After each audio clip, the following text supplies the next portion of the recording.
ఇంకొక ఆయన తీసుకెళ్ళిపో కోడి పిల్లల్ని గద్ద తనుకోబోతాయి చూడు, అట్లా తనుకోబోతారు గద్ద కోడి పిల్లల్ని. సో ఆయన మళ్ళా ఏ కోర్టులో ఈయన ఎక్కడ ఉన్నాడో తెలుసుకొని ఒక్కో రోజు ఒక్కో పోలీస్ స్టేషన్ సిటీ మొత్తం. అలాగే సార్. ఓకే. ఆ కోర్టుకి మేము పరిగెత్తి ఆడ బెయిలేసి ఆయన బయటికి తీసుకొచ్చి ఇంకొక గద్ద తనుకోబోద్ది.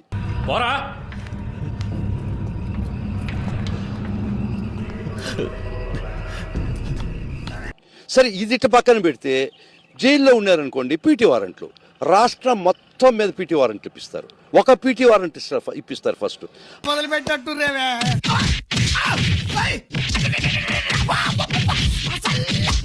ఆ పీటీ వారెంట్ క్యాన్సిల్ చేసుకుని ఇంకో కోర్టు పీటీ వారెంట్.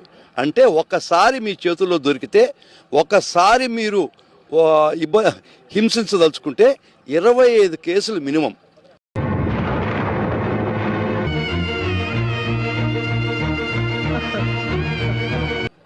ఎవ్వడు కూడా 25 కేసులు తక్కువ లేదు ఈ రాష్ట్రంలో. సోషల్ మీడియాలో చూసుంటాడు, ప్రతి ఒక్కరికి 25 కేసులు మినిమం ఉంటుంది. మూర్తి గారు, ఇలాంటప్పుడే గుండె రాయి చేసుకోవాలి. ఏం చేస్తాం యావరేజ్ మీద. సో ఒకసారి మీరు అనుకుంటే వాడు కొన్ని నెలల పాటు జైలు మగ్గేటటువంటి మీరు వ్యవస్థని, పోలీస్ వ్యవస్థని క్రియేట్ చేసుకోవాలి.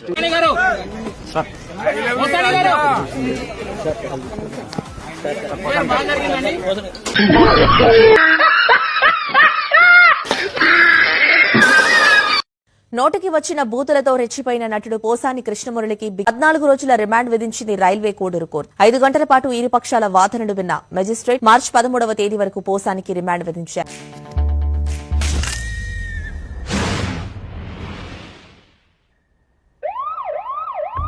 తాను తప్పు చేశానని, బూతులు మాట్లాడి ఉండకూడదని, అందుకు పశ్చాత్తాపడుతున్నానంటూ పోసాని కృష్ణమురళి ఒప్పుకున్నారని తెలుస్తోంది.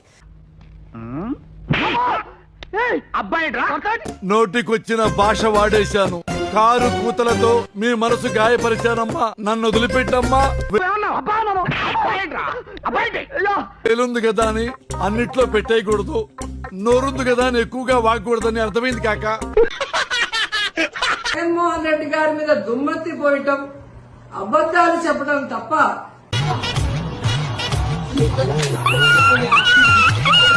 మేము అధికారంలోకి వచ్చాక ఏం చెప్పాం, ఏం చేస్తున్నాం, దానికి ఎంత లేదు అనేది మనం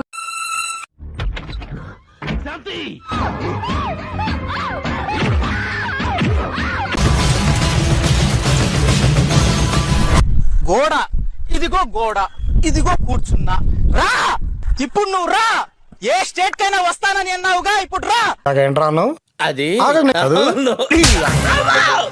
ప్లేస్ నువ్వు చెప్పినా సరే, నన్ను చెప్పమన్నా సరే, టైం నువ్వు చెప్పినా సరే, నన్ను చెప్పమన్నా సరే, any place, anywhere, any centre. ఇంకోటి ఏదో అన్నావురా, సరిగ్గా గుర్తు రావడం లేదు. డీటెయిల్స్ అన్ని ఎందుకులేండి, లైన్ లేని గుర్తు తెచ్చుకొని కొడతారా ఏంటి? నేను ready. Single hand CM Jagan.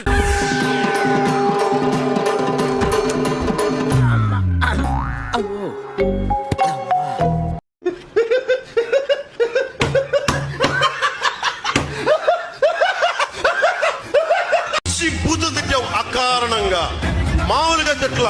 మీ అందరినీ నాకు అవకాశం వచ్చిన రోజు, అధికారం వచ్చిన రోజున ప్రతి ఒక్కరిని గుర్తుపెట్టి లెక్క మారుతురా నా కొడుకల్లారా, వీధి వీధి తన్ని తన్ని తన్ని తన్ని తీసుకెళ్తాను, గుర్తుపెట్టు.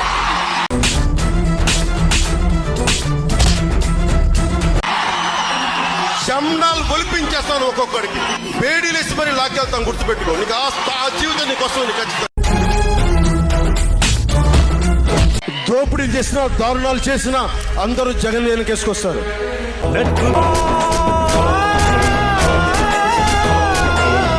నేను నా డబ్బులు తిన్నానా, వేలాది కోట్లు సంపాదించానా, పదవులు అనుభవించానా?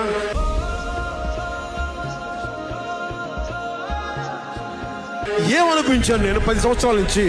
అవమానాలు, తిట్లు తప్ప ఏం తిన్నాను నేను? ఏం సంపాదించుకున్నాను? కష్టపడి డబ్బులు సంపాదించుకొని పార్టీలకే కదా పెట్టింది నేను. నన్న ప్రశ్నిస్తారు మీరు. ప్రతి 30 సంవత్సరాలకి బతుకు తాలూకు ఆలోచన మారుతుంది. సినిమా వాళ్ళు దాన్ని ట్రెండ్ అంటారు, వ్యాపారవేత్తలు ఫ్యాషన్ అంటారు. మీరు నిజంగా మటుకు నా మద్దతుదారులైతే నన్ను ప్రశ్నించకుండా ఏంటో నిలబడి నాతో పాటు నడవండి మా జన సైనికుల్లాగా. మా రాజకీయ నాయకులు తరం అంటారు, మామూలు జనం జనరేషన్ అంటారు. మహిళల్లాగా ఇక మొదలెడదామా. వామనవతారాన్ని చూపిస్తుంది జనసేన, జగన్. కానీ ప్రతి జనరేషన్ లోనూ ఆ కొత్త థాట్ ని ముందుకు తీసుకెళ్లేవాడు మాత్రం ఒక్కడే వస్తాడు. గుర్తుపెట్టుకో, అర్థాపాతానికి తొక్కకపోతే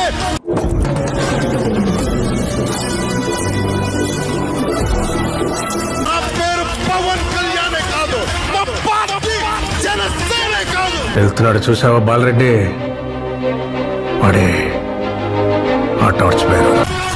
మర్చిపోకు, ఒక్క సీటు గెలిస్తేనే రాత్రికి రాత్రి ఓట్లేసావు.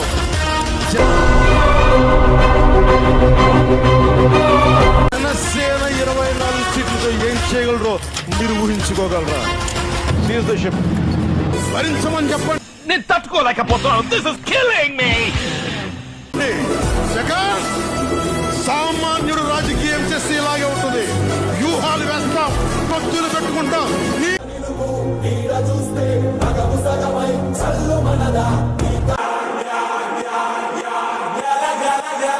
కోటలు బద్దల కొడతా.